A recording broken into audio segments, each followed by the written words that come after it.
Lads, it's on. We're back. How are you? We back. I haven't seen It's On in a while. I know, right? It's kind of sad. They lost the rights to Brian Burke. That, and it's been like a month and a half. Maybe the commercial doesn't really apply anymore. I think losing Brian Burke for It's On is going to be the same thing as the golden goal for Sportsnet. I don't know about that. I wouldn't compare that. Like, for us, it's like this generation, it's like the golden goal. We can't see it on Sportsnet, even when Steve Dangle mentions it. But for our kids, it's going to be like Brian Burke. It's on Sportsnet, yes. Quit clowning around. It's on.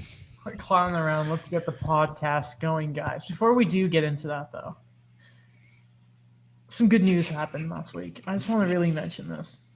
Because back in the day, the first Pokemon game I ever played was Pokemon Diamond. I had a Piplup as my starter Pokemon, and Cynthia was so difficult of a final boss I had to restart. And I chose Chimchar and I destroyed her afterwards with my Infernape. Last week they announced that at the end of the year we're gonna finally get the Diamond and Pearl remakes. I'm so happy. I just wanted to mention that. You pre-order both already? Well, they don't have the release date, so it's not up yet. Oh, okay. I might do both. If I have to choose one, I'm going Diamond. But I'm so excited. Mm-hmm. Made a joke that 7-year-old Adam was losing his stuff. 21-year-old Adam is playing Pokemon again, and he's gonna be. It's such a good year for Adam, you know. High five, 7-year-old Adam. What? High five, 7-year-old Adam. Yeah, he's a great guy. Like, we did it, buddy. Yeah, the Lego Star Wars game's coming out in spring. It's just gonna be a great year. It's gonna be an expensive year. That's fine. I'm okay with that. I'll dig a deep hole of debt for myself. That's not a problem. I don't know. Man, you know what sucks though about the financial situation right now? It affects everyone, especially the NHL teams. And I was having a real good look at what do you call it, at Cap Friendly, trying to figure out where some teams could trade certain players. And I was thinking, man, there is just no cap everywhere. There's so much LTIR. But anyway, that doesn't deter the good folks like Craig Custins and good old, I always mess up his name, Duhacek. I didn't say that right, did I, Jason? Duhacek? Yeah. But anyway, they did the good old annual athletic trade board. Mm-hmm. Now, we're going to take a second later on to really focus on the guys in Buffalo on the list because they deserve their own sort of sequence. But what I've asked the guys to do here is each of us have 2 names. Daniel will have more than 2. Naturally. And there are 2 players, and we're going to maybe look at where they could go, where it would make sense. Try and bear with us if there's some cap situations here because we don't know what's happening. LTIR is a mess. Teams are baking cap space. The Blues have like $50 million, but they don't really because Tarasenko's coming back soon. Tampa Bay are ridiculous. So I guess I'll start with you, Alex. And who are your 2 guys and where do you think they're going? So my first guy is Matthias Ekholm. Obviously, we pretty much know he's going to be one of the – if they decide to become sellers – he's one of the guys that's gonna go from Nashville. I have 3 teams written down here that I think could go after Ekholm, and I think the important thing with Ekholm is that he has another year at, I believe it's around 3.25 million, which I think is a bargain for a guy like Matthias Ekholm. Mm-hmm. So the 3 teams, Winnipeg could always use an extra defenseman. When we did our what did we call it, the off-season rankings, we said they took a single step forward. Mm-hmm. I think adding Matthias Ekholm is multiple steps forward because he's that impressive of a defenseman. Mm-hmm. I also have Boston up there for Matthias Ekholm just because yes, they're dominating, but what I see from a lot of Bruins fans is I see them saying they want to add a guy in the back end. Mm-hmm. And I think Ekholm is cheap. I think, and he's good. And he's left-handed, which is they lost 2 left-handed defensemen in the offseason. My last one is Edmonton. I mean, yes, they went on a really good stretch, but I think their hole is still it's still defense. And I don't know how you're going to really fix the goaltending situation, but I think adding Mattias Ekholm could be very useful in fixing your defense situation. My second guy, Bobby Ryan. I have two specific teams, but I think it's more broad than just these guys. It's Colorado and Tampa Bay, plus any contender looking to solidify their forward depth. I think Bobby Ryan, he's a guy you can place anywhere in the lineup and he'll be useful. And I think because he's cheap, and it's only this year, that's why I put Tampa Bay on the list specifically, because I think they could be looking for a guy to slot into your bottom six. Like no matter what, I think Bobby Ryan is useful wherever you put him. Two useful players there. Bobby Ryan really revitalized his career when he returned from personal issues last year and had a great start with Detroit. And then Ekholm, just a real defenseman. You know what I mean there. All right, Daniel, you've got a few guys here. And again, we're going off of the Craig Custons and the Eric Dehacek. I know I'm not saying his name right. They're new, the Athletic Trade Board. We're not going to go through every name because read the article, dummies. You're not dummies. We love you, viewers, but go read the article because we want to support riders. Daniel, who do you have? Where are they going? What trades do you think are going to happen?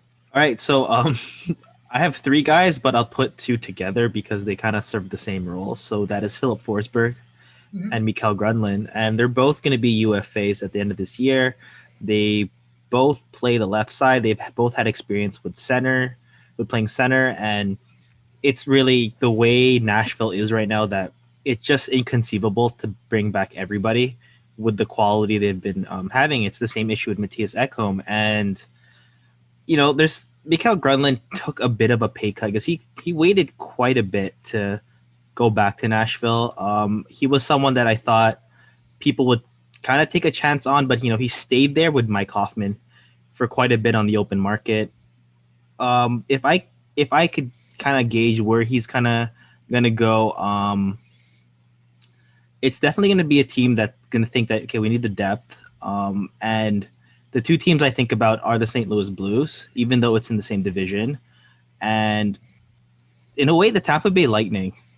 And the reason I think about that is because we know he's not going to come back. Nashville just wants to get some form of an asset. Like, we didn't know that they were going to lose the Kevin Fiala trade.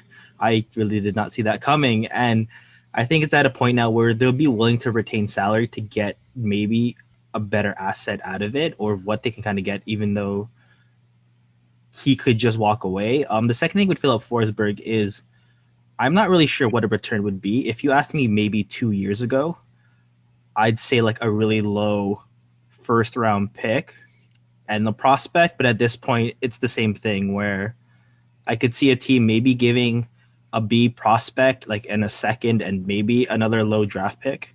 Really? For Philip Forsberg? It really depends because...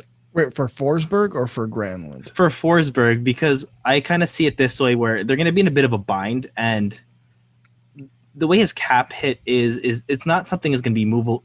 Very, like, not a lot of teams could absorb that $6 million. Again, yeah, Nashville could probably retain half of that, but at the same time, like, I don't know where Nashville is going to be. Maybe they'll get something for him, but again, like, there's no security with it, and I'm just really kind of mindful about the money aspect for that.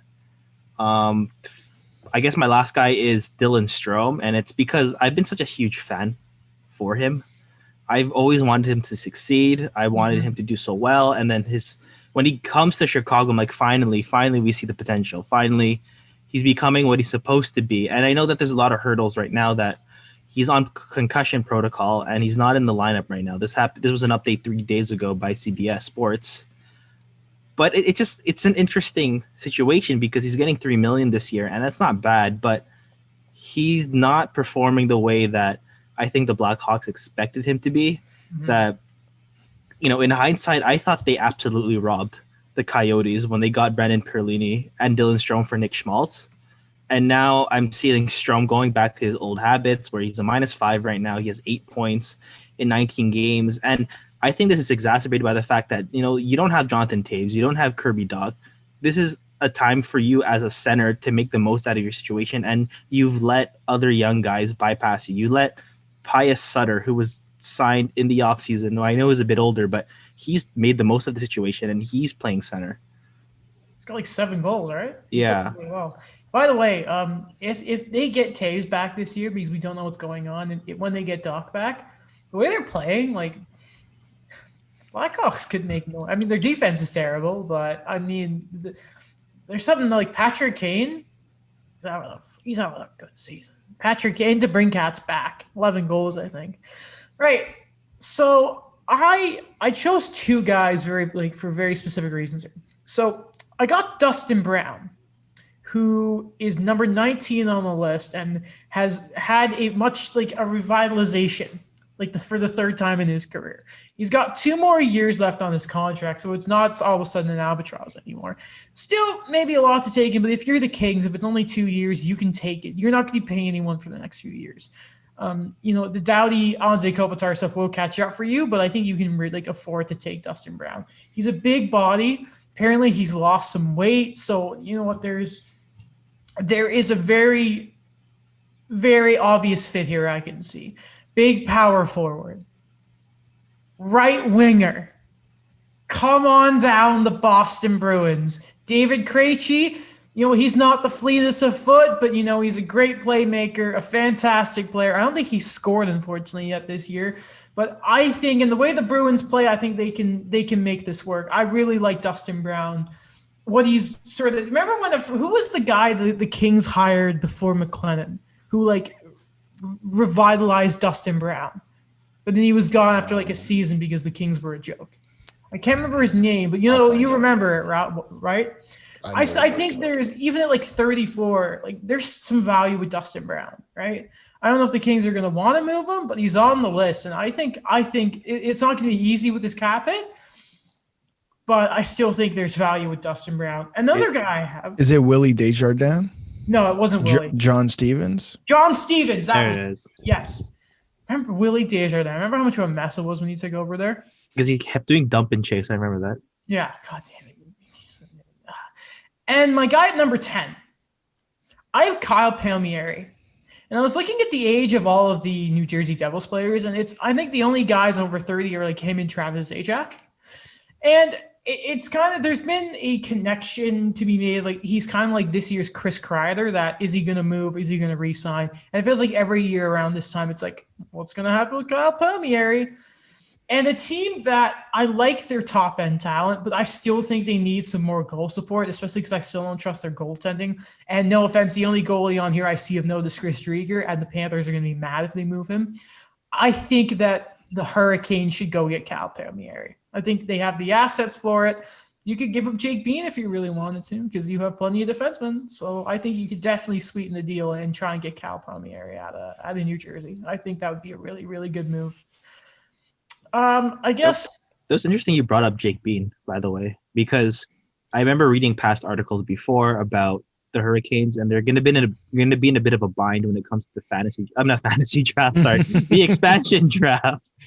It's pretty much a fantasy draft. Yeah, where you're going to have to decide where you have that top 4 already established, signed long term, but then what about Hayden Fleury or Jake Bean, and what's going to happen to these guys? And are you going to use them as assets to go for another run? Don't trade Hayden. We need that rivalry with Kale in Montreal. I want to keep that alive. It's a rivalry I'm still trying to grasp onto against Carolina. Especially when Rob Brindamore becomes the coach, because I really hope he speaks French. No, unless Ducharme does a good job, then, which he is so far. We'll talk about that a little later, along with the Leafs and all that. Continuing on the trade front, though, on this trade board, number 2, very, very interesting here is Jack Eichel.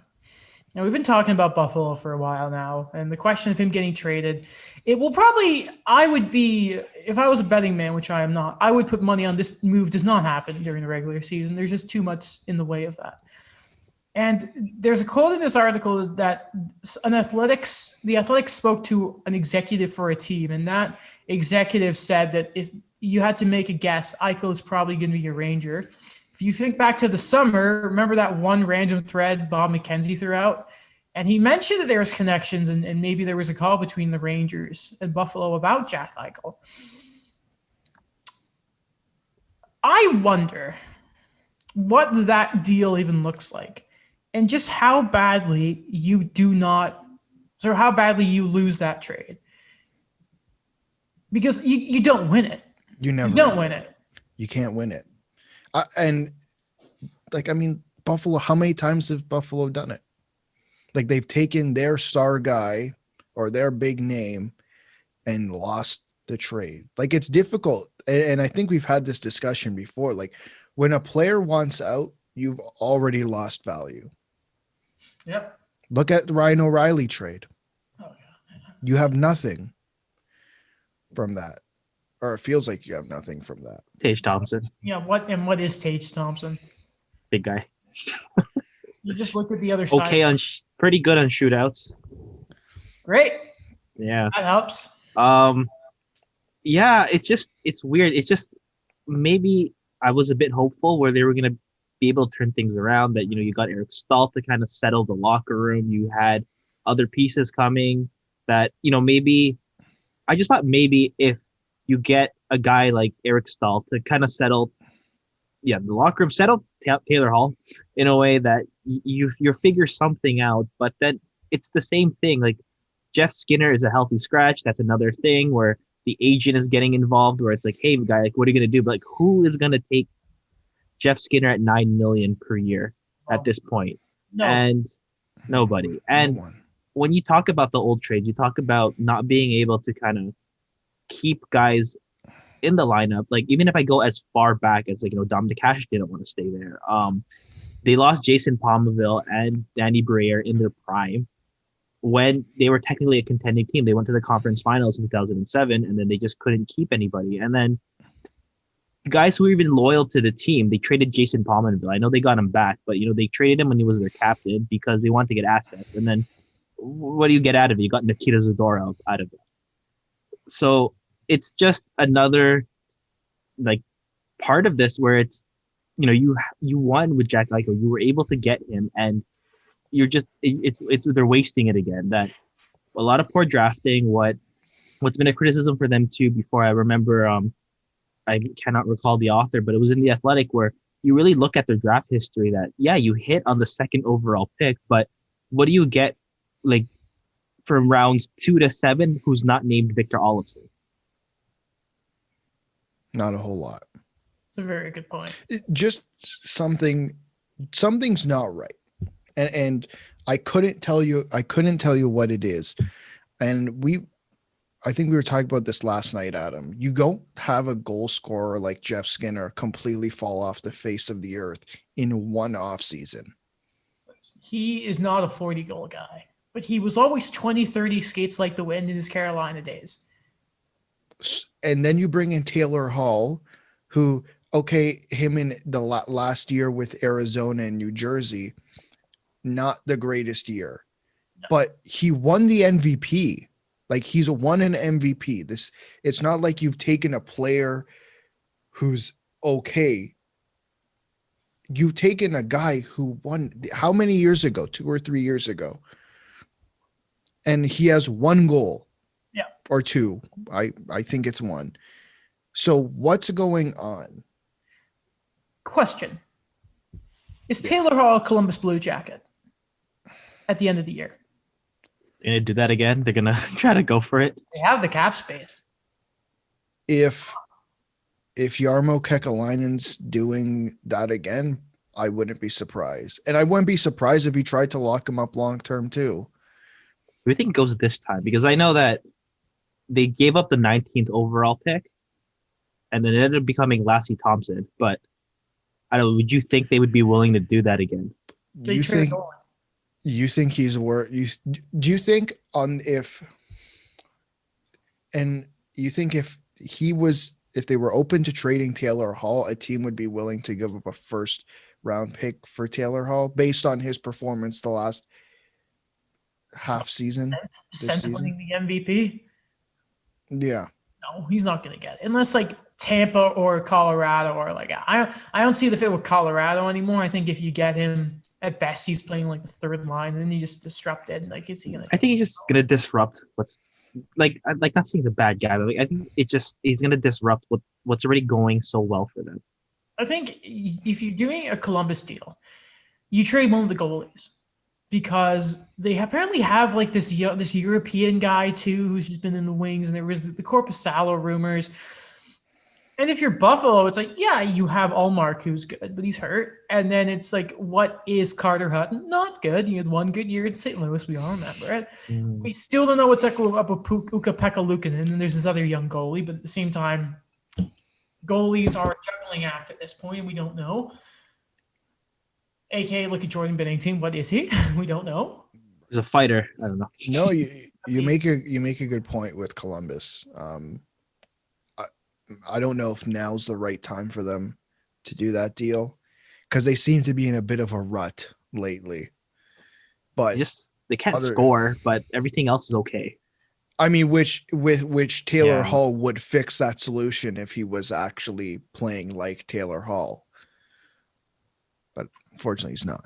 Mm-hmm. Like, I don't know what's going on with it. Like, I don't know. Like, it's just I don't want to get into that conversation where people say it's because he's overrated that it's just not. It was just actually never there. But I'm like, Jack no, Eichel? The Jack Eichel, Taylor Hall. Oh, where like these past few seasons he's really fallen off, but he's still in his prime. Like, I still believe that he could still be a productive player. It's just like what it's really missing at this point. Like, there's that elite center already. There's a situation where he's going to get the minutes regardless of how he's playing.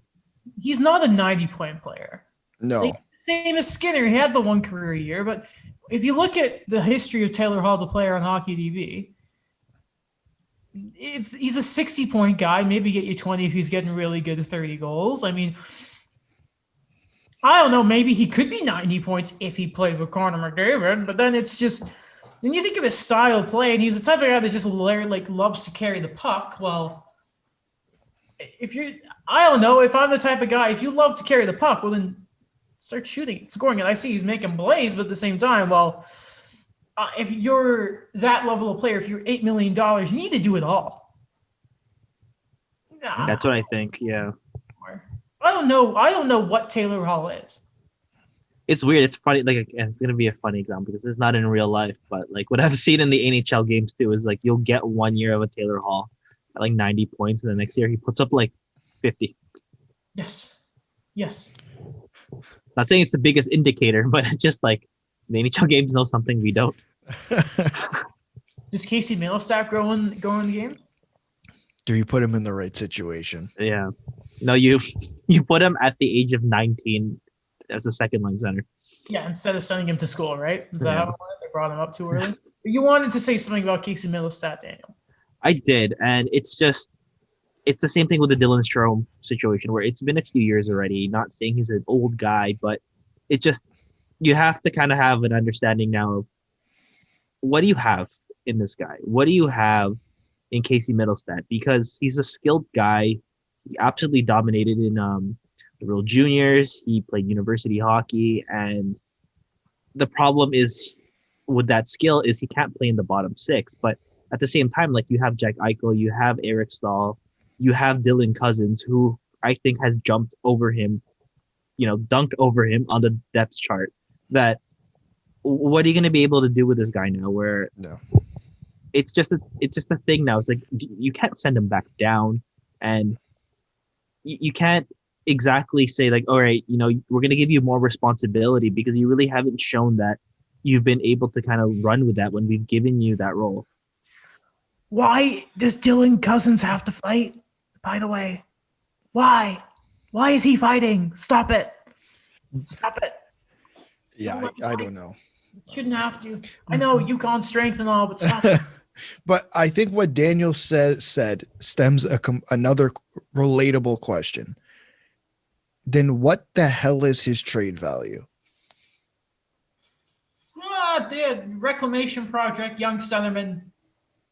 Well, we had that with Elias Anderson, and that was a 4th round pick. Yeah, maybe that's so that And if you're Kevin Adams, I don't think he's actually made a trade, has he? No, off the top of my head. No. Off the top of my head, I couldn't tell. I don't think he's made a trade.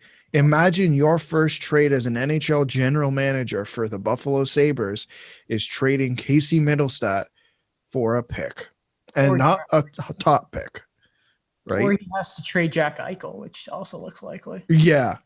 Or he has to trade Jack. And again, like those questions come back from the summer. Was bringing in Kevin Adams the right move for the team or the right move for the owners?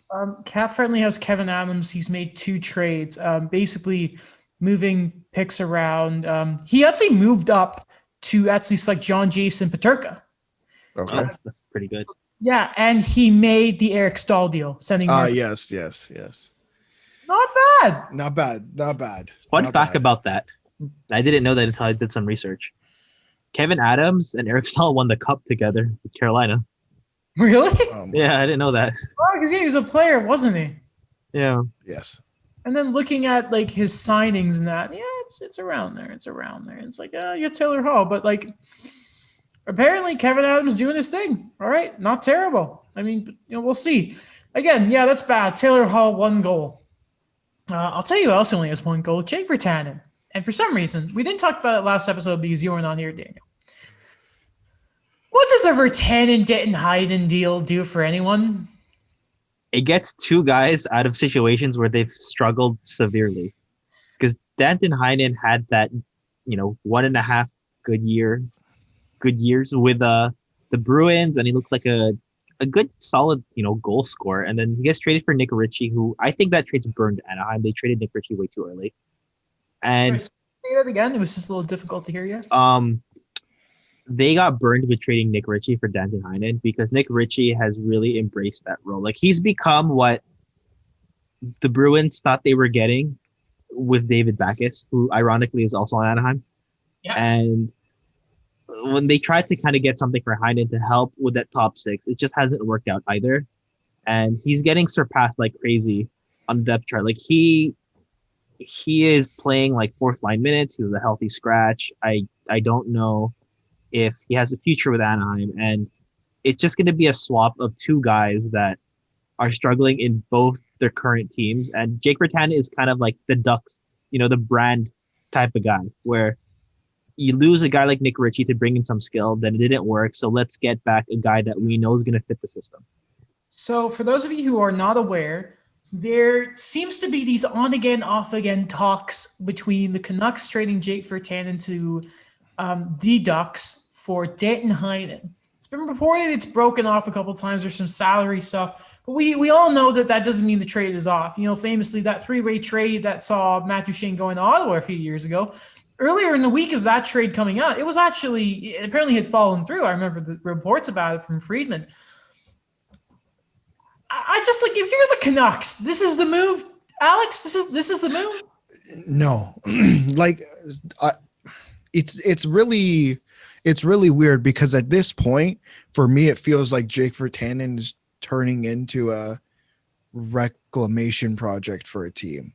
Yes. Because I think the Canucks projected him as a top 6 winger along with a lot of other people, and he's just not that right now. And I don't know if he's going to be that on this team. So what type of teams are going to be interested in this? I mean, he had 18 goals last year. Who's going to hit 20? It's just, there's no one around him. It feels like, this might be kind of stupid of me to say, but you know what? Let's look at certain players. Like, we'll talk about this guy a little later. I really, really want to. Jonathan Drouin is not the guy on the team, but if he's a supporting cast member, he's great. Again, this is going to sound really dumb. They need depth in Vancouver really badly. And it feels like the first guy you count on for said depth is Jake Virtanen. Is he the depth guy? Does he have to lead the depth score? See how it sounds even. No, what do you mean? Say, I don't. What are you trying to say? He is the man who must lead the depth scoring. I don't know. The Canucks suck. But that's the thing. That's the exact thing. Is what are you doing trying to trade Jake Virtanen? Like, what value does he have to other teams? The way that's the question. The way I kind of see it is. Sorry, go on, Adam. I think he's the kind of guy where, we've seen in the past where he played with a lot more veterans, and that's when you saw, a glimpse of consistency. And then suddenly when the team gets a lot younger, you'll see him struggle even more. And the way I kind of see him, and I don't know if you agree with this, Alex, but I can actually see him going to the Leafs because there's already that core of, we don't need you to score. We don't need you to kind of show that consistency, but, we'll put you on the third line and you'll do your thing. But at the same time, like, you have guys who are accountable. And I don't think the Canucks have that veteran. Like, who do they have? Brandon Sutter? Who apparently they're interested in trading. Yeah, you don't have a Joe Thornton. You don't have a Jason Spezza. You don't have a Jake Muzzin there to kind of go like, hey, we're going to hold you accountable to how you're playing. I don't hate that deal, by the way, Daniel. I don't hate that. I don't hate it, but I don't know if it's the move. Like, where are you going to put the question would become, if that's the deal to make, where are you going to put Jake Virtanen? Because right now, what they seem to have, and we'll see what they look like tonight with Matthews back.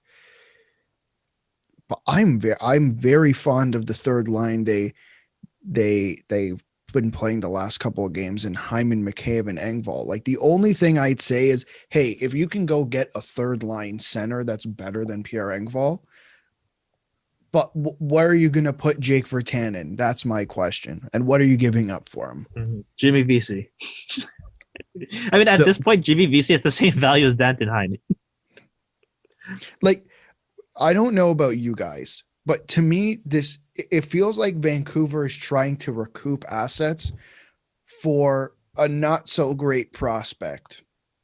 And I don't even think of him as a prospect anymore. Sorry, go on. Yeah. Well, more of a failed prospect that didn't turn out. Like, you're trading the $2.25 million, right? Because remember, he makes $2.25 million next year, and they're going to have to re-sign Hughes and Pettersson this summer.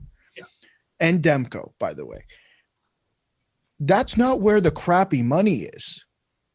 Like, we all know where the crappy money is. This isn't new. It's Roussel, it's Beagle, it's Eriksson, etc. There's 12 million right there. Right. So you're going to get rid of Jake Virtanen, who you're getting back. Like, what is Danton Heinen going to do for your team? I see a lot more. Sorry, I know what Virtanen is. You know what? A lot of people will harp on the one goal, but you know what? Again, examples. I know what David Krejci is. I know what Phil Deneau is. Even remember when Riley Sheehan didn't score till the last game of the year? Yeah. I know what Riley Sheehan is. He was good on the Penguins. Like, I still think there is a lot of value with Virtanen, and he's now become a victim of the Jim Benning stuff. As you're kind of, you can kind of pick out what Alex is saying here with the thing. 2.5 for him, I don't think is bad. Like, knowing what he is this season, of course, it looks terrible. But again, is he playing with, like, what, Zach McEwen and, like, insert random guy you've probably never heard of? I don't know. It's keep an eye on it. I think he will, by the way, benefit the Ducks. I think he would. I don't think he would look terrible. Like, who's their third line center? And why do I want to say, like, Steele or Lundestrom? But I could be. It, like, switches a lot because they never really have a consistent lineup. But fair enough. Yeah, it's a toss up because Zegras played center last game, but then, like, he would play a few games on the wing. It feels like. Oh, sorry. Just before we move on, it feels like Jake Virtanen has turned into the scapegoat for the Vancouver Canucks. That's a very good way of putting it. Yeah, I don't understand why. Like, he's your scapegoat. Why? You have and I still don't understand how he's currently in a job, but you have a general manager who signed how many players to how many garbage contracts, to contracts that we, at day one they were signed, knew would screw them over. Can you imagine if like they signed, Chris Tanev instead of keeping Louis Eriksson? Like that's been a huge blow for them. Alex Foley would have been huge. Or like all the guys they gave up to the Flames. Yeah. Hey, that's the real value in Jake Virtanen. He has a lot of value to Montreal because he helped them get Toffoli. It's weird. We have some Marlies stuff to talk about, and I'll bring it up here. First order of business. The Marlies have named a captain, and you know what? It speaks to the level of coverage in Toronto about the Leafs that it bleeds into the AHL as well. And the fact that I know how hardworking Rich Clune is and how he is the most deserving AHL captain I've ever known is incredible to me. But Rich Clune, Mr. working hard in the gym, has been named the captain of the Toronto Marlies. Do you guys have a thought on Rich Clune? Yeah, like I thought if I'm being honest, I thought he was the captain last year already, but it's more than just the guys who covered the team to say something. I was listening to an interview with Trevor Moore this morning talking about it.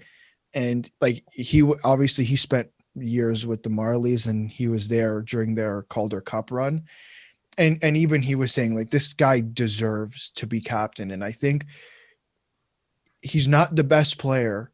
He really isn't, but he is it feels like he's a very influential guy in that locker room, leadership wise. And he 100% deserves it. It's a gritty guy. Like I remember, I don't know, there's this time where like Nashville was always signing these undrafted guys that ended up becoming like really valuable. Like Rich Clune played for the Preds at the same time that they got Joe Ward, and they just been able to kind of model these guys that became leaders. And yeah, like Rich Clune, he's gonna play that depth grinding role, but he's someone that I'm happy that he's the captain, that he's a bit of a stabilizing voice in the locker room for a lot of the younger guys that are going to be there. So I wish him the best. Also, I'll say it because it's written in the doc, but I hate this stuff. Marlies legend Alex Stalock has been claimed by the Edmonton Oilers off of waivers. A really good story here because he revealed apparently he was fighting some sort of heart condition related to COVID. A good story, and the Oilers have another goalie. Apparently, the plan is for them is to carry 3 goalies because they have been screwed by waivers and goaltending all year. Yeah, it might be the smart thing to do. Yeah. Again, I'm happy for him. Yeah, like what I've said before, like he was the starter in the play-in round for the Wild, and like Devin Dubnyk was already like he was on his way out, and he's a guy that he's waited a while. I remember there was a bit of frustration when he was actually with the Marlies. If you look at his stats, he only played 3 games for the Marlies. Mm-hmm. Yes, and he was part of the James. The James Reimer trade, and he's waited a while to play. Like only now he's a consistent player in the NHL. He's 33, and I'm happy for him. I know that there's been a lot of setbacks with injuries. Like he was slated to compete with the starting role with Cam Talbot and Capo Kokkonen in Minnesota, and he gets a chance with Edmonton. Like he's arguably going to be better than who is it, Troy Grosnek that they got originally, yes. And then Stuart Skinner's not ready at all. No, he's not. I won 8-5. That was a crazy game. Start on Alex Stalock. Oh, sorry. Yeah, I mean, other than sorry, you completely caught me off guard there. Listen, I'm glad the Oilers got a third goalie who's not Troy Grosnek or Anton Forsberg. Like he's a legit. I would argue Alex Stalock is an NHL goalie. Yeah. I think most people would. I mean, listen, the goaltending situation in Edmonton is something else. Mike Smith was putting up very good numbers up until he played Toronto, unfortunately. He didn't allow a goal in relief. He's still playing well. What are you talking about? He only has one box. Okay, fine. But I mean, okay. How dare you disrespect the work of Okay, I'm just telling you what's happened in the past, and I'm just taking past trends and throwing them into the present. Yeah, but for now. Okay, for now. Listen, whatever. Mike Smith and like Mikko Koskinen. My God, Poor guy. I can't. Who let Peter Chiarelli sign this contract? Daryl Cates. And then 3 days later, fire or whatever, a week later, fire him. Daryl Cates. How in the hell did we go from Alex Stalock? Sorry, but Alex bullying sorry. No, but the Alex Stalock I think would be is a good addition to their roster, and to be honest, he might surprise. Yeah, I like Stalock. Great name too. Yeah. Speaking of goaltending, by the way, I like his first name. Sorry, before we move on. Yeah. Great. Yeah. Great name. Actually, before that, we'll talk on more AHL news. We'll switch over to the Laval Rocket for a second. A third-round pick back in the 2019 draft, defenseman Gianni Fairbrother. He got to play a few games for Laval. Same with Caden Goulet, actually. And Fairbrother clearly impressed in his 3 games because he just got his entry-level deal.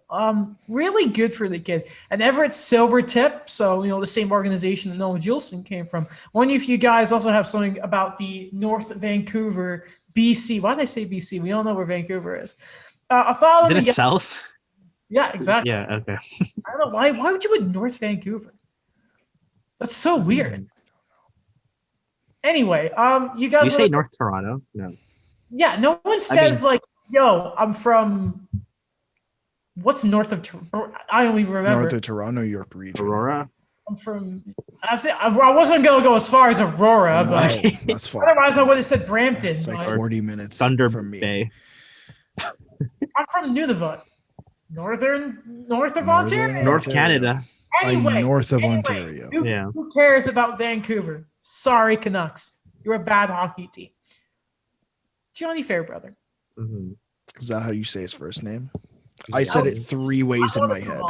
We have so much to talk about. Just answer the question, please. Is it like an Italian? It's Italian person. I don't. God damn it. Never mind. All right. Well, I added this to the doc because I just absolutely love his name. Oh. His first or last name? Both. It just works so well. Like, it's like Gianni Fairbrother. Like, he's already our bro from his name. Okay. Yeah. I mean, yeah, great on him for getting a contract. I love that. But yeah, it's just his amazing name. Shall we talk about the Vezina Trophy? Yeah. All right. Go ahead. So, guys, why should it be Marc-Andre Fleury? Okay, first off, I'm going to read you some stats here. Okay. 10-3-0. A 1.77 goals against average. And a .935 save percentage. Who am I? You're Marc-Andre Fleury. Yes. Now, I'm 13-3-1. I have a 1.65 goals against average and a .942 save percentage. Who am I? Andrei Vasilevsky. Andre Vasilevsky. And 3 straight shutouts, by the way. That's the Vezina race right now. I don't mean to undermine Marc-Andre Fleury, who just got his 100 wins of Vegas Golden Knight and has really taken over the net in Vegas. It's a sensational job. But the only reason I bring up Vasilevsky is I saw the stat last night. I was like, what? We have a real fun 2-horse race for the Vezina Trophy right now. And don't forget, Chris Streaker could probably be in there if he gets some more games. And keep an eye on him. Mm-hmm. But I almost called you Marc-Andre Fleury, Daniel. Yeah. I don't know. I don't know how long this is gonna last. Like, he had a bit of a pooper against the Wild, but he still got the win. That's all that matters. Yeah. But I don't know. I'm so nostalgic right now. Like, I'm like, is this 2008, 2009 again? It's not even that. Remember his first year in Vegas? He dominated. A .927. Yeah, he should have won the Vezina, but he got hurt. And the writers hate when people get hurt. It's like, no, you don't get it. That actually happened a lot. Like, if you look back on a few of the cup, like the first 2 cup runs or the last 2 cup runs with the Penguins, that he carried the team until he just got injured. Until that's when you allowed Matt Murray, and then I think at the same time, Jeff, what's his name again? He was the third goalie that played. For which Jeff. team? Not Jeff Glass? Not Jeff Glass. Wow, this is gonna bother me. But he technically was the backup goalie that year. And Matt Murray was in the AHL. Played for the year? What year was that? Oh, Jeff Zatkoff. There you go. Mr. Game 1 or something. Yeah. So that's just something that it's kind of an unfortunate thing, kept getting hurt, but I'm just happy that he's doing really well. I know that you guys made jokes in the summer, or Adam made jokes where he's like, he's a backup goalie. All right, fine, I get it. But honestly, how long it lasts, I don't mind. Like, I'm just really happy. He's one of my favorite players. I think when we did our top player list, I think he was like number 4 on my list. So I'm just really happy that he's still doing well. That, especially the way he plays and the amount of injuries he had, like he's playing at such a high level even at 36. I just want to say that you were gone for one episode, and I gave Fleury all the love. And Okay. I know you did. I'm just Alex, your thoughts on the goalie race so far this season? Yeah, it'll be an interesting goalie race for sure. I have a feeling Andrei Vasilevsky's probably going to run with it. But I think Daniel brings up a good point, and I think it's a point made with a whole lot of goalies is how long is it going to last? But let's just hope it keeps lasting, because I think it's a really good story at the end of the day. What does help Fleury is even in this old age, he's like mid-30s. He's athletic. Like he's still in great shape. He can still make those crazy bangers. You know what? I'm rooting for him. And also, you hope Robin Leonard just gets a bit healthy, because he's had some horrid luck this year. The Panda, they call him. They're fun. Marc-Andre Fleury is a fun goalie to watch. Fun guy. And all of a sudden, the Minnesota Wild are fun to watch too. All of a sudden now, Daniel. Yeah, it's the jerseys, I think. It's the North Star jersey. Those are beautiful, by the way, aren't they? They are. I did think we were going to go. That was a perfect thing to go to Kapiro Kaprizov, but I mean, what is better, his play or those North Star jerseys? Because it is pretty close. Those are. I'd argue that his play has made the jersey even nicer. Is he basically not the new Panarin? He is, like, it's the same age that, like, he's gonna turn 24, so it's gonna be like the same thing where he's an overager Calder guy that played in the KHL for a long time. Which is, it's a weird situation. Like, they're gonna figure it out now, because let's just enjoy how it is. That he technically, it's the same as Romanov, where he burned 1 year of his entry level deal from just coming to North America last year. So technically, this is his second year on the deal. So just they're thinking about an extension now. But from what we've seen with Bill Guerin, kind of clearing space, changing the culture of the lineup, that Minnesota is doing really well. Like Matt, like one thing that I didn't even think about are two things. Is one, this half their team was on COVID protocol, and then suddenly they come back and win like 6 in a row. And then the second thing is we have seen the resurrection of a career that is Matt Zuccarello. Like, yeah. I don't know where that came from. It's because of his lizard tongue. As Paul Fenton would say, what a weirdo. Though I mean, make a good point. 11 points in 8 games. I didn't realize how good he was, though. Also, you got to give credit here, Alex, is the guys who are leading this team in scoring right now. Yeah, you got Kaprizov. Guy's amazing. Jordan Greenway and Joel Eriksson Ek too are up there. The young guys that it feels like they've been waiting for years to really step up. They've really done. Yeah, and I think for me, it was something that was expected based on what I thought the Minnesota Wild were doing, is that we're going to see a lot more of the younger guys than we would of the older ones. And it's really unfortunate that Marco Rossi couldn't play, because that it would have been interesting to see what they would have done with him, whether it was at least try him out in the NHL and at least seen what happens. But I have a couple questions for a resident Minnesota Wild insider, Daniel, talking about you. You brought up Matt Zuccarello. Like, are there any other guys who are standout players? Yeah, it's kind of odd that you've gotten the most out of these guys who we kind of, in a way, thought like, all right, Paul Fenton has ruined this team and he's gone. But suddenly, what he leaves behind has suddenly become an amazing thing. And I think the first thing is on the roster is in addition to Matt Zuccarello, you also have Ryan Hartman and Victor Rask finally like breaking out. Like these guys have finally become consistent producers that they look like two things. Like they look like they're having fun, and they look like, you know, they're determined to know that this is just not another wash of a season. This is a team that really wants to push to make the playoffs. And the second thing is, we never gave Paul Fenton the credit he deserved for, you know, the Kevin Fiala, Mikael Granlund trade, but also his drafting that is finally kind of showing its colors. Like Matt Boldy looks like he was a steal at 12th overall. He's in Boston University right now. And then one you have to really look out for is Adam Beckman. That he was a 3rd round pick, but suddenly he's become someone we're like, all right, we should definitely watch this guy. And like from what we talked about the Wild and where they were in terms of prospects, in terms of like the amount of money they're really kind of carrying, that Bill Guerin's really kind of set them up to do pretty well. Like they're going to have cap space this year. They're going to have options when it comes to trades.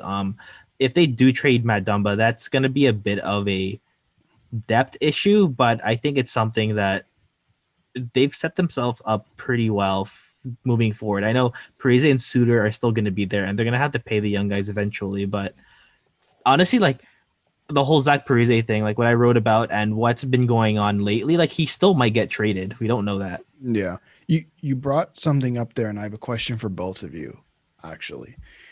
Now, I think they're 2nd or 3rd in the division at the moment. If you're Bill Guerin, moving forward, what do you do with the team at the deadline and or the offseason when it comes to the expansion draft? Daniel, may I just quickly give my thing, and I'll let you do your whole Oh, of course. Yeah, go. Much better research take.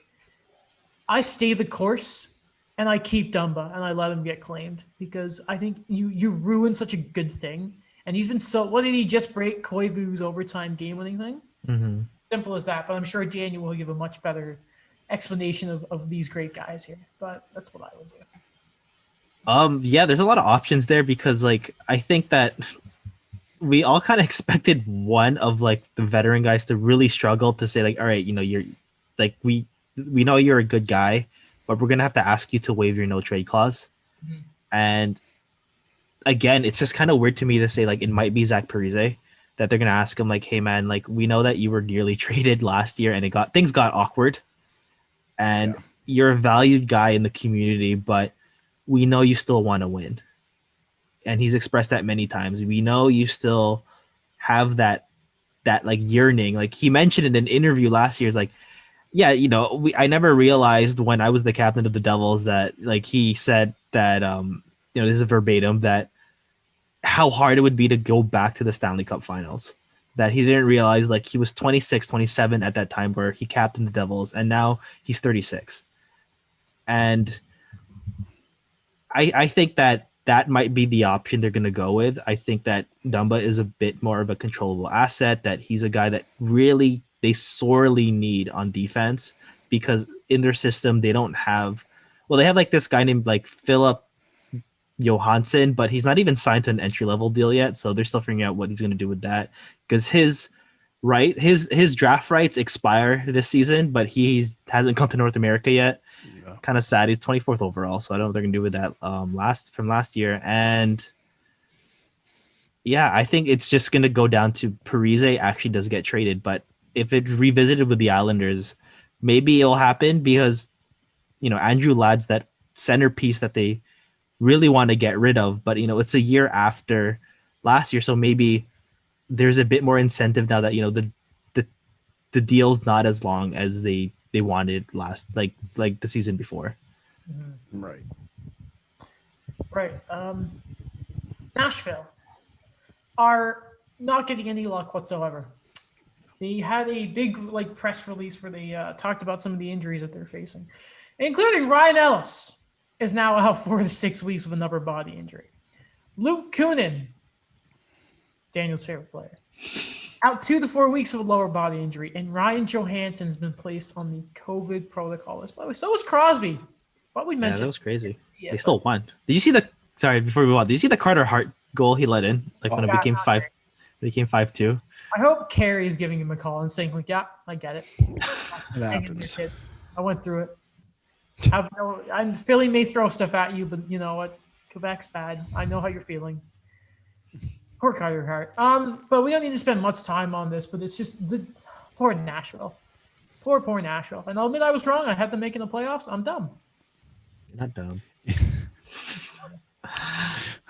You got to think that with this, because the season is shorter than usual, that 2 to 4 weeks, or what was the other one, 4 to 6 weeks, that's a long period of time. Right? Like Simmons, it was out for 6 weeks and he's still not back, but it feels like it's been like 3 months. Yeah. Right? So I think it's because there's so many more games, it's longer than it actually is. Do you think at this point David Poyle just says we're sellers? If anything, you would hope that at this point it's a realization, crap, we're getting hurt here. And what is the likelihood of an Ekholm getting hurt and then someone still trying to acquire? And that's how I look at it. Right. I have to wonder, like, the morale of this team, that even before all of these things were piling up, that they were pretty bad. And to put this on now is just kind of like there's nothing going right with this season, that, you're not going to go on extended runs. You're not going to have a lot of the core guys for a while. And the whole thing with the chemistry, the whole thing with like balancing out everything, it's just a wash now, where I don't know where the Preds are going to go with this now. And I know that they said that everybody except for like 3 guys are available in trade talks. I think this is not the end of this is the end of Nashville's, like, this is officially the end of Nashville's window, even though it was technically over 2 seasons ago. But this is when they realized, like, okay, we gotta think from a different perspective now. Like, this is not gonna work with these contracts. Do you think? Sorry, Ed, did you have a question? Sorry, I was just gonna say, what it reminds me a little bit of, and you bring it up, the point about the run should have been over 2 years ago. What happened with Detroit? And and we're talking about, like, it's not a different scale, because we're talking about Detroit making the playoffs for over 20 straight years. And Nashville was a little bit of a different scenario, but Detroit kept making those moves they really didn't need to. And then they ended up having to tear everything down, like to the stud, pretty much. And, you look at what Nashville has done the last couple of years, and, been trying to bring in a number 1 center on multiple occasions and have failed. Too many moves, maybe. Nashville, we love you. Get better soon, please. Okay, Montreal, Toronto. We'll start with Montreal because they've made headlines today, haven't they? Last night. You guys want to start with the game itself, or would you like to talk about Stefan Waite and Schomburg? Whatever you'd like to talk about. It's your team. Okay. What is the Force telling you? It said Ducharme. Okay. Because obviously last night the Canadians finally won again. Love it, God, you love to see it. A really good match by them, actually, and it ended up being the first career win as a head coach for Dominic Ducharme. In that game, Carey Price, I think, was 26 saves of 27 shots, which you love to see. Wasn't very, very tested, but still, for the confidence, you love to see it. In that, Brendan Gallagher scoring, going in net, and still getting, I think it was a double minor release. He still got a high sticking. Typical Brendan Gallagher, and Jeff Petrie leading the way, of course, as well. And on that, I do need to ask you guys the question. He leads defensemen in goals. I think he's second in points behind Hughes. Where is Jeff Petrie in the Norris Trophy voting so far? I mean, he's up there. Like, it's not a question of if he's up there or not. He's up there. The awards are going to be very weird this year. Yeah, they are. Because I think there's a point to what some people argue. I hate this argument because they always flip it on their head sometimes. But I think when it comes to actually deciding the awards, you're only playing your own division. It's like, I haven't seen Hedman play. Like, what does Hedman what does that Hedman versus like Jeff Petrie matchup look like? Like when they go head to head, or what does Hedman look like against, I don't know, throw me another top-notch defenseman like Cale Makar. Yeah. Like I don't know. I think he's up there. I think he's probably, if not been one of the best defensemen in the North Division, if not the best.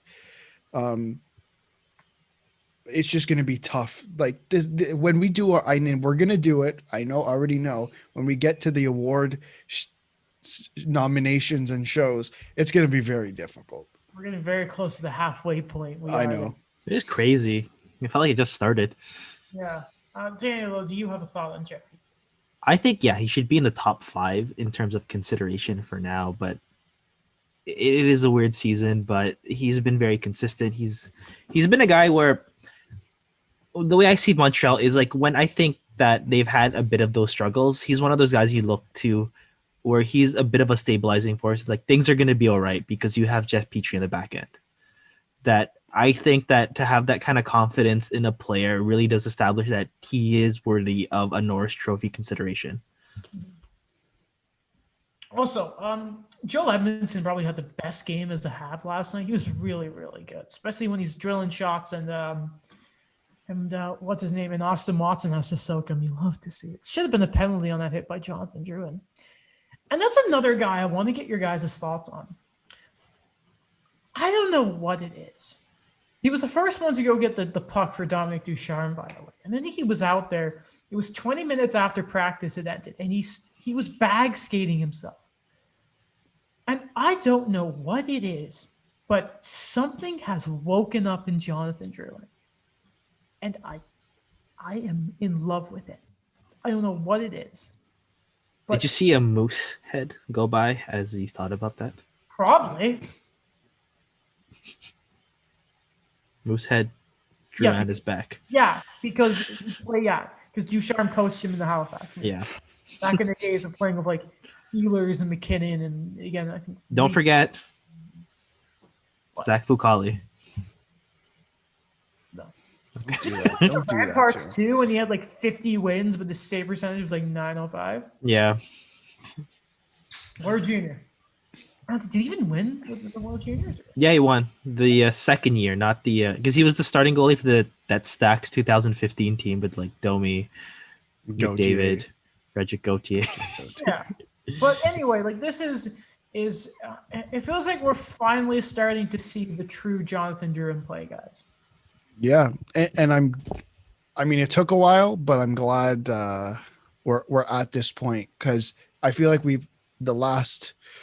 I don't know. You could tell me better than me. The last few years, we've always had the hockey fans and Montreal fans have always had this weird relationship and these weird discussions about Jonathan Drouin because we just didn't know, I guess, what he was. Mm-hmm. And I'm glad we're figuring it out. I know it wasn't the extent of what was given up compared to, like, I'll say Phil Kessel. But I think was that expectation there, I guess, Adam, as a Habs fan, that you look at what Mikhail Sergachev became, and then you look at the Montreal's offense at the time they got Drouin. It's like, all right, you got to be the guy. I don't give a damn about Sergachev. Okay. Like, if I spend my time worrying about guys they gave up, I would. Every team does it. Yeah. When I see stuff like they gave up the DeBrincat pick, I'm like, yeah, I don't care. Like, he's not a player. He doesn't play for my team anymore. Yeah. Does it suck when you see him play? Kinda. But I'm like, okay. Fair Brothers now just signed. They got Gooley. Romanov, ever heard of him? Yeah, it may not be the most flashiest offensively, but I just don't worry about it. Because it's the same thing when people are like in the draft, they passed on this player. I don't care. He didn't get him. So did all these other teams. Listen, have Montreal lost the trade? Yeah. Of course they have. They want to, like, Tampa won a goddamn cup with the guy. But at the same time, it's like, I'm going to sit here and now, if you for the rest of his career compare him to Sergachev, you're going to have a bad time. You now have to appreciate what Jonathan Drouin has turned into. He's becoming a leader on this team, which we hadn't seen before. He's making the full effort 200 feet on the ice, which is incredible. He's outside of his own head. I feel like that was a very, very big issue for Jonathan Drouin. He was in his own head. There's confidence there. There's a coach that knows him so well and got to see the real Jonathan Drouin. They needed offense. Sorry, this is just a bit of a joke, but this reminds me of what? You know, when because Drouin looked like he was exhausted. It looked like he wasn't having the best time in Montreal in terms of his offensive output. And is it like when Captain America has to go against Thanos and then the portals open and then you see Tyler Toffoli, Josh Anderson, and Joel Edmondson come out? Well, I've always had a lot of love for Jonathan Drouin. I've always said he was the first player who I followed from his junior career to now, right? This is a guy who it's unfortunate that he's kind of been beating down because when the pandemic started, who was there with Mark Bergevin handing out masks outside the subway? It was Jonathan Drouin. Who made a donation to the hospital when he got to the team? Jonathan Drouin did. People don't talk about that. He is such a great guy. And as a fan, I'm so proud of what he's become. And it's just the confidence. They're trying him on all these different spots on the power play because I just feel like he's such a talented offensive player. And he's getting this bite. And it's just if something happens to Paul Byron, I mean, in the perfect world, they'd probably like to get rid of his cap hit. I think that A is going to go to Jonathan Drouin, to be honest with you. But it's just, again, I don't care about Sergachev anymore.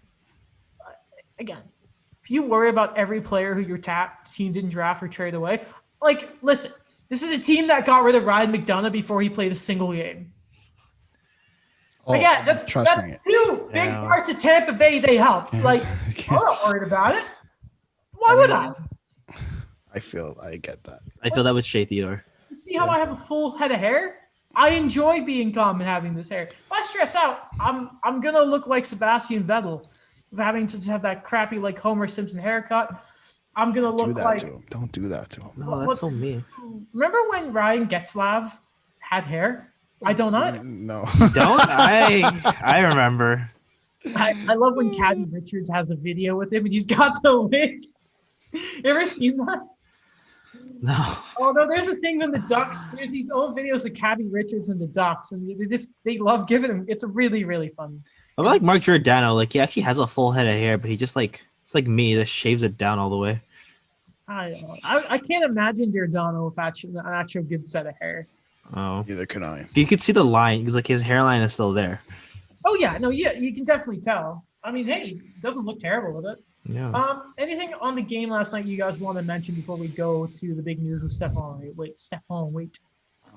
For me, I don't think so. We touched everything for me. Yeah, I think just one thing, and it's just the consistency was there, the balance was there. That they didn't make too many mistakes or anything, and that's a great thing just to have now to regain that confidence moving forward. The power play, by the way, looks kind of nice. Alex Burrows is getting his work in. Great guy, Alex Burrows. Okay, so the big piece of news of the Montreal Canadiens. Apparently, during the second period, the decision was made to relieve goalie coach Stephon Waite of his duties. A little context for Stephon Waite, by the way, for those of you who do not know. He was hired in Montreal in 2013 to be the goalie coach. Before that, he spent a decade with the Blackhawks. What did he do? Nothing special, just won 2 cups there. There's a very famous clip back in when the Habs had their own documentary series of Michel Therrien and friends saying the lucky bastards got 2 with his rings. You have to feel for Therrien that he just missed out on getting one with Pittsburgh. But I don't actually feel bad for him because he sucked.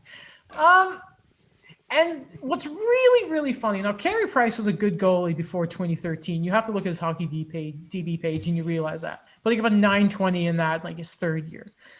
Now, what's really interesting is starting in 2013 towards 2017, aka the years he was the best goalie in the world, the moment that Stephon Waite got there, 927 save percentage, 933, 934, 923.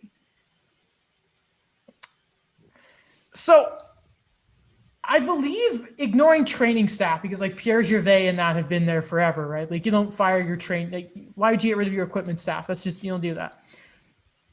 When it comes to main GMs and staff, I think the only person who has been there longer than Stefan Waite has been Marc Bergevin himself.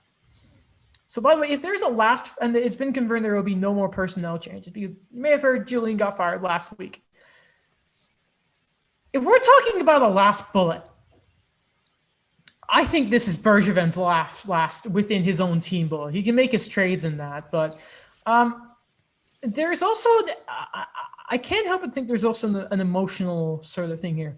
You guys remember the story of when Carey Price thought the fans still hated him, and that he cried when he got the ovation when he beat the games played record for the Habs. Mm-hmm. I was at that game, by the way. I gave that ovation. Damn right, I stood up for him. You know who broke that story? You know who told the media? It was Stefan Waite. He's proud. It's a relationship with their goalies and goaltending coaches. Stefan Waite has a reputation for being one of the best goalie coaches in the world. We can get to why in a second, but the real problem I have with this is the timing of it. I remember I was in bed, and I'm like, all right, I was watching whatever on YouTube. I get a notification on my phone. I'm like, what the hell is this? And it came up. There were great headlines last night. Carey Price, great night. Power play, clicking. Ducharme, first win. Bergeron claimed he made the decision after the game because he didn't want to distract the team going into it himself. But what he kind of did was he ripped apart, and we're going to talk about Sean Burke in a second here. He ripped all of the good sort of coverage and headlines the Canadians could have gotten today and just put it with, they fired Stefan Waite, which in a normal market, that doesn't get any headlines that you fired your goalie coach. But in Montreal, and probably I would say the Islanders are the only teams where that really matters. I think when Mike Palmieri was traded mid-game. Yeah, well, listen, there's a lot with Mike Camilleri, all right? A lot of that was on him. The thing with this, I don't understand is, I saw Price's quotes and saying, and I think he's admitted himself he's in a bit of a slump. Yeah. Which, I mean, I guess that's good. At least your goal, he knows what's up. Why do it it hasn't even been a week, and you've played 2 more games? Why wait 3 more days or so to then go ahead and fire your goaltending coach? Because I think if he's fired alongside Julian and Kirk Muller, I don't think it's as big of I think it's still a headline because Carey Price and goaltending in Montreal, everyone talks about goaltending in Montreal. I think it's still a headline, but I don't think it looks as bad. I don't think it looks as bad as it may seem. Mm-hmm. It definitely took away from the 6 straight regulation periods the Habs were playing so well. Right. Yeah. Bergevin said the decision was made, it wasn't made. I guess he said it was made within the last few days. I don't know what he was doing. Maybe he saw the first game against the Jets and how Carey just sort of fell apart and made the decision. I mean, first of all, he's also created stress now past that, and now everyone is blaming Carey Price for the fire, as in he asked for the firing, which is how dare you? And then that also gives, Carey Price doesn't do media a lot for obvious reasons. If you ever watched it, he gives very short answers, and he doesn't, because it's Montreal reporters, all right? Go listen to the press conference. Sportsnet put up a clip of it. It was really, really bad. Bossu was being really sassy with him. I really didn't like the way he handled it. Bossu, not Bergevin, by the way. So he creates, not only last night, but today Price had to field questions from the media. So he puts more stress on him, more on the team, because again, all this positive stuff, they're going to see this. The team, I don't think it affects them as much as we may think it does, but it's still there. They're still going to see those headlines. Yeah. like the decision itself is like whatever. Like a coach's influence, we see this all the time, right? Like a coach. That's not with Julian. Like that voice starts getting quieter and quieter in the player's head eventually. Is it the same with goaltending coaches? I don't know. No one knows how goalies work. But I like the timing of this is just disastrous for me. I really didn't like it. Yeah, like that's the same thing for me. Like I don't know much about the relationship between Price and his goaltending coach. You'd probably know more than me, but the timing of it was the issue. Why didn't you do this 3 days earlier or 4 days earlier when you fired Julian and Mueller? Like, again, what changed? Like that one game against Winnipeg, it's not like that. It's not like it hasn't been known that Carey Price has been struggling a little bit recently. Mm-hmm. So why wait the 3 extra days? What's in it for anybody? I don't think he was waiting though. I don't think he had it in mind that he was going to do it. But if it's just one game, it's not like it's one game. Like it was a consistent track record here. It's not like it was 2 or 3 sample size games. You were even saying yourself, maybe hand the crease to Allen for a couple of games. Bergevin did also say in his presser, I think it was something like he had seen, I think he had, I'm paraphrasing here, he had also seen the ups and downs of Carey's game over the past couple of years.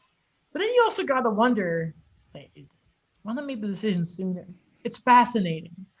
Now, looking at what is changing now, and we started to see this a bit in the NHL. The Panthers have been the ones really starting this.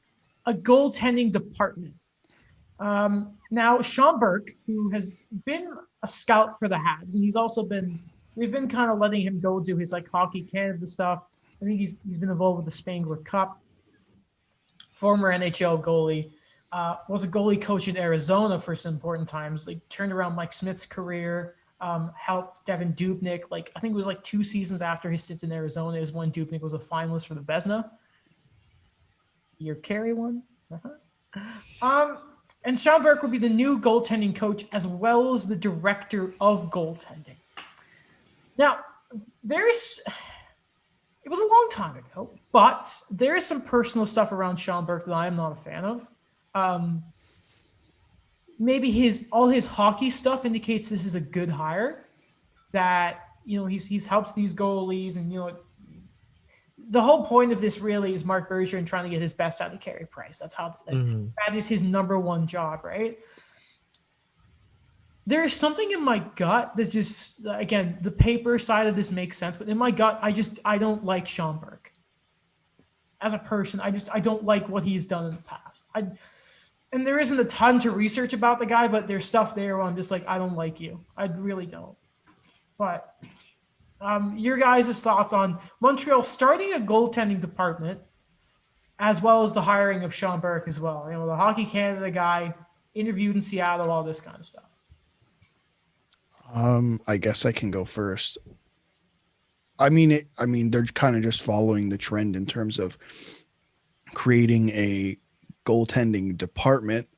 I'm assuming it's going to be more than just Sean Burke who's going to be a part of that department. I assume it's going to grow over time, but I think with that, they're just following the trend. And with Sean Burke, issues aside, I think he'd be I think he's a good hire because he can help Carey Price, especially with the back half of that contract and in terms of him and his age. Mm-hmm. It's a weird thing for me. I think that like Sean Burke was someone that's been around. You always hear his name. I remember like seeing, I guess, the tail end of his career.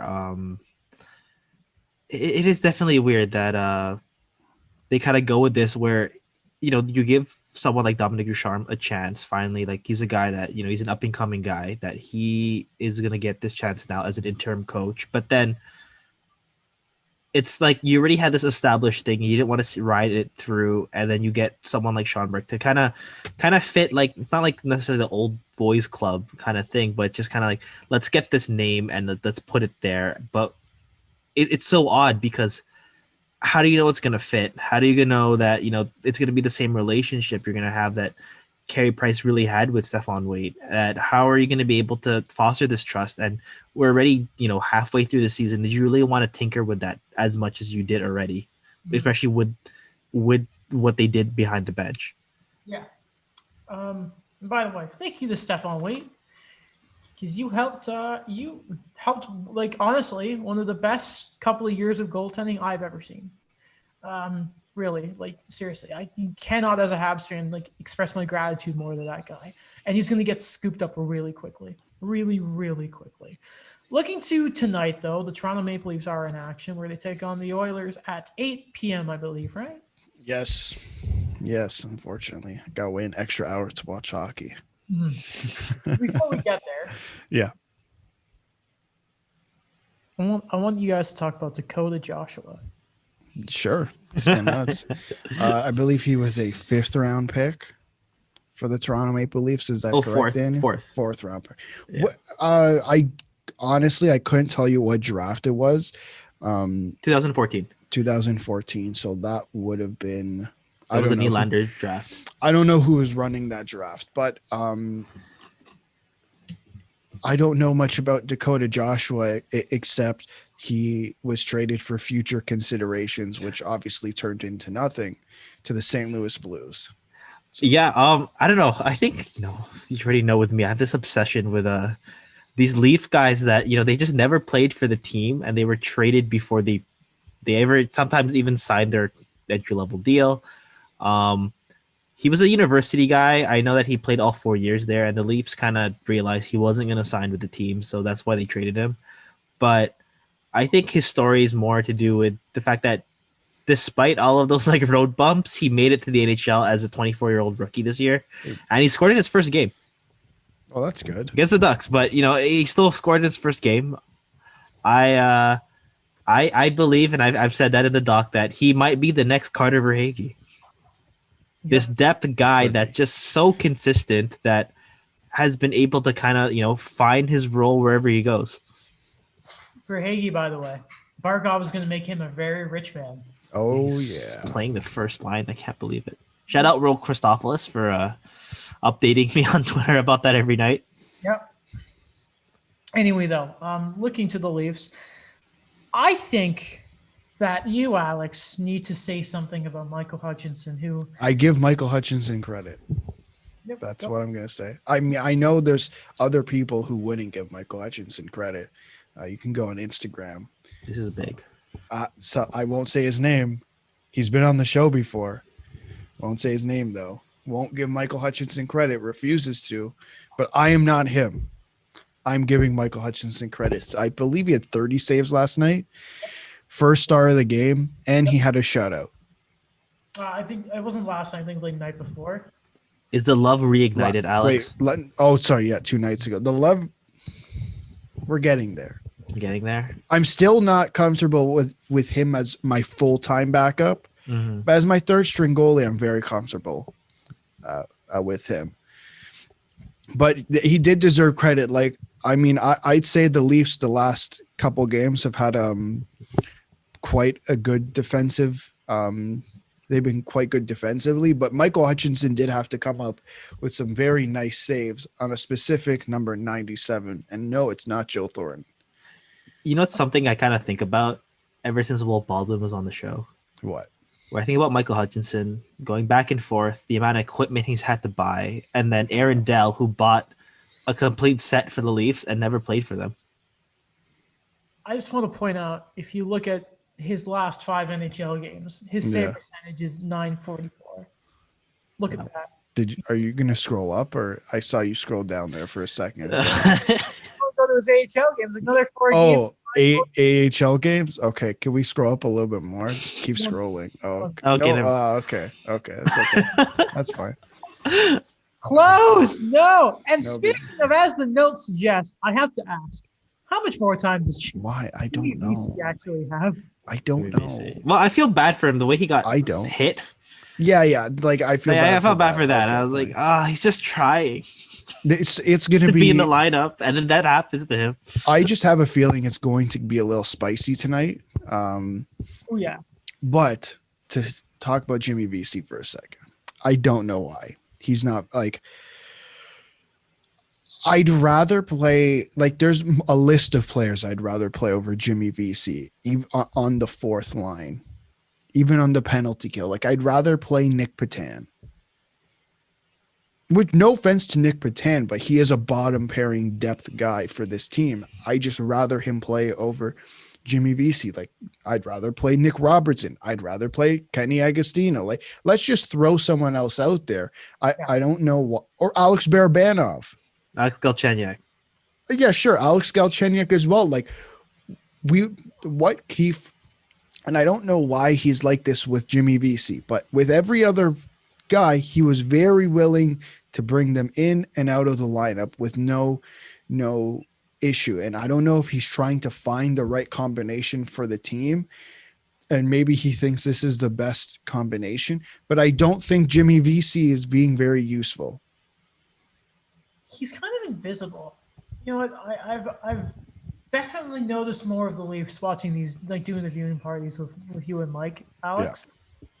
And it's just, I'll watch and I'll be like, my jaw will drop when I get to watch Mitch Marner. I'm like, oh, great, Matthew scored again. We'll talk about him in a second, by the way, because he's back tonight. It's just like Jimmy VC, though. It's like, what number is he again? And it's like 26. Okay, he's a big Jeff Petrie fan. You'll have to see it, but there's guys you want to be invisible, and it's generally third pairing defensemen. Yeah. It's not like Jimmy VC, though. The thing is, like, do you think he's playing it too safe? Like, he realized that this is one of his last chances, that, he was that hot shot guy that everyone kind of realized that he just simplified the game way too much to just try to fit in. Did Sheldon Keefe go to Harvard or something? And he's just like, because at this point, he has like, one of those leashes from a dog that cracks, and like he hasn't hit the black button to stop the dog, and it just keeps going, and he won't pull it back. And he's just getting out of control. He's running into people on the sidewalk. It's like, what's going on? I disagree with you, Daniel, there. I don't think he's playing it safe, because if you've been like, it feels like it's not like he's a risk taker per se.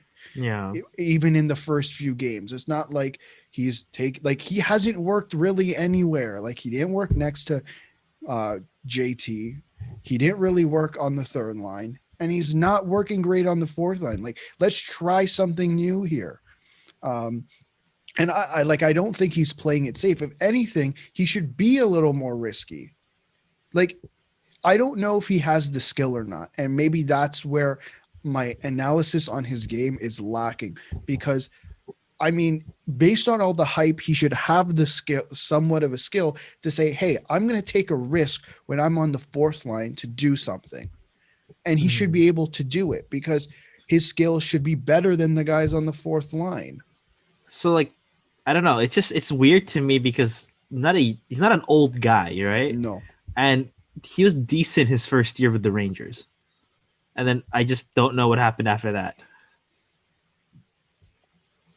I don't know. He should go back to Buffalo.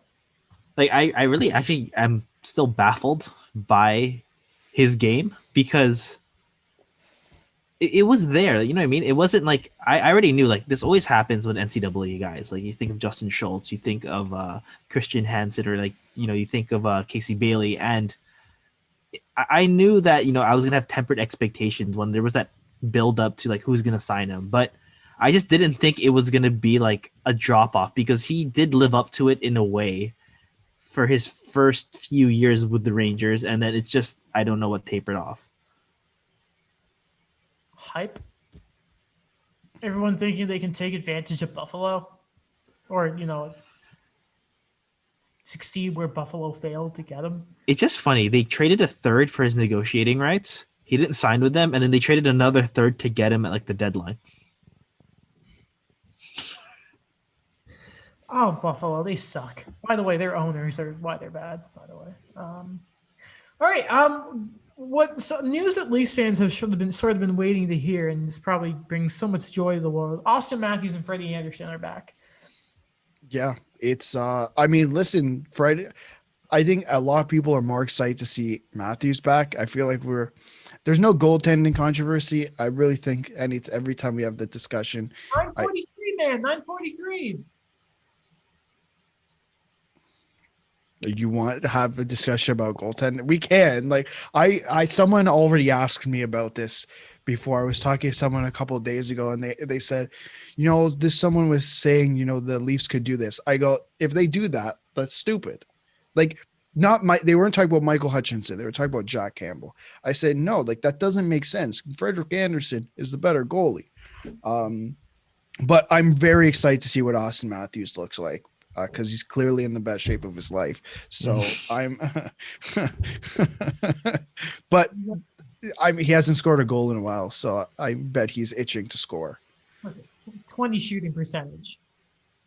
It was going to go down. But I said, he can still do it. He can still do it if he wants to. He'll keep it in the high teens. Can he play 50 games? Or has he missed enough? It's a great question. Has he missed 7 games yet? I don't think so. He's missed what, 3 or 4? He missed 1 earlier in the season, and I think now he missed 2 or 3. So yeah, he could still do it if he wanted to. Yeah, okay. I like the James Brown. I say he does it. But there'll be big additions to the team. If they can play like they did the last 2 games against Edmonton, and then add a healthy Frederik Andersen and add a healthy Austin Matthews, I think that does a lot for the team. Here's a question I'll throw it to you. I wish I could talk. That'd be great. First, Daniel, we've seen that in back-to-back games the Oilers have been shut out. Mm-hmm. Most importantly, Connor McDavid has been shut out. How long does that last? I don't know what they're going to do. I think they're just going to have that adjustment to kind of counter like everyone. And I love the jokes on Twitter about it, like Justin Hall, Jake Muzzin. Did you remember that picture where like those 2 Filipino parents are holding on to Connor McDavid at the airport? Yeah, and people put Jake Muzzin just like this is them basically on their defensive strategy. And they're gonna have to learn to work around that. That you can't try to keep going the same way, the same thing. That it's like the Leafs have figured it out with that. That you're gonna have to try new things. Like Connor's gonna have to still play his game, but he's still gonna need the support from the other team because if he's not scoring, then that's not good. But like at the same time, like he's not the whole team. Like where was Leon Draisaitl? Where was Dominic Cahoon? Where was Kyler Yamamoto? Yeah, no, he is the whole team. We know. Okay. Yes. Yeah, no, that's a very good question. Because there was a debate a few weeks ago about like what's the best top 6, and the Oilers were in there because Puljujärvi was going hot, and like there was an argument. But again, yeah, Connor, what's it like? They've won 1 game since 2017 when McDavid and Draisaitl aren't on the scoreboard. Yeah, something like that. Like, come on, what are you doing? But I mean, like, I wonder if there is, Alex, a sort of jump in McDavid because he gets to go head to head with Matthews, and those are the 2 players that are the front runners for the Hart for a lot of people right now. Yeah, I think there is going to be a jump. I don't think it necessarily affected McDavid that he wasn't there the last 2 games, but I think there will be an extra jump from McDavid tonight, and I'm assuming Muzzin and Hall are going to play against that line because I think they have the last couple of games. That's going to be a tougher matchup than usual for those 2 guys, but I think they can handle it, hopefully. Is it in Edmonton or Toronto tonight? Oh, that's a good question. You know what? It might be in Edmonton. It is in Edmonton, so I don't know. I was about to go the last change thing, but then realized you're right. They'll figure it out. Yeah. If most coaches figure it out. Yeah. I sound like Mike Babcock there. It's taboo. No, but I don't think I put it in the document, but I do want to talk about it quickly. Man, it's going to be a spicy game. I just have a feeling. I think it was yesterday or 2 days ago that I don't know if it was Gene Principe or someone else posting a video of Bogosian and Scott Sabrin showing Travis Dermott how to fight. Yeah, that was Who was the Oiler that got? It was Chiasson, right? No. Oh, he's the one who got into VC's face. Yeah. Oh, We're not a fan. He's not a friend of Like, the show. Guess who it was who went after Travis Dermott. it was Archibald, wasn't it? Yeah. Okay. Because Travis Dermott clearly listens to this podcast, and Yeah. now we're best friends. I'm gonna sound like such a Habs fan here, but you can't believe how pissed I was that 3 Habs got headshot, and then finally the Leafs got one. I'm like, are you kidding me? In the same breath, though, an action against the Leaf hasn't been suspended in like how long? Since I think 2013. But Yeah. like my inner forget about the sort of objectivity of the show was just like, are you kidding me? Especially because there's nothing, because there was no penalty on the Branson at the Drew, and I was just like, is this where we are now? I Is bet this in the wheel? I bet it had something to do with it being after the whistle, after the game ended. That's fair. I think that's what it was. I don't think they're suspending that. Like, based on past experience, they're not suspending that if it's after the whistle or if it's mid-game or whatever. Sorry. Like, Safety or joke. And in the game, it's just kind of like, what's the point? You're 4-0. Yeah. I mean, it would be really funny if the first real bit of zest we get in the Canadian division is the Oilers and the Leafs, because it's like, guys, what's happening and here? it's going to be Josh Archibald versus Travis Dermott. Oh, why not? That'd be funny. Why the hell not? Love to see it. Oh no, Cassian's hurt, isn't he? I don't know. Could be I think Cassian. that's why it was 4-0. I think It could They be didn't have Zach Cassian. It could be Cassian versus Bogosian. I don't care. As long as Muzzin and Anderson do it whenever Anderson. Rich Clune versus Zach Cassian. Call Rich Clune up. I don't Yes. like anybody. We don't need the Tortorella, Hartley, Canucks, Flames line brawl again. We don't need that. Even though, my God, was that the funniest thing? Like, But it was better when he went to the bat, when he tried to get to the locker room. that might be one of the greatest hockey moments of all time. Is Tortorella trying? It's just like the camera cut, and it's just like a massive flames, and it's just Tortorella looking like he's gonna rip a guy's head off. Or when like obviously Hartley, I'm pretty sure Hartley got fined because he set it up, because you can't do that anymore.